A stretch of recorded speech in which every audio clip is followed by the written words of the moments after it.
To answer the question, bakit ako nasa IAM? Because number one, I trust the company. Since I started, never ko pa pong na-question yung integrity ng company and ng company owners. Number two, world-class product.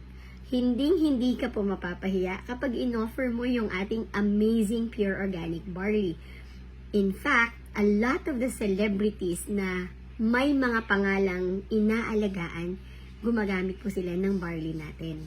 World class po talaga, ang dami nang natulungan, and of course, ako mismo, yung buong family ko, testimonies kami yan. Number 3, napaka-generous ng compensation plan.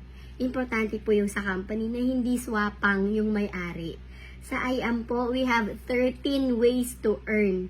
Grabe, 'di ba? May option ka kung paano ang gusto mong paraan na kumita.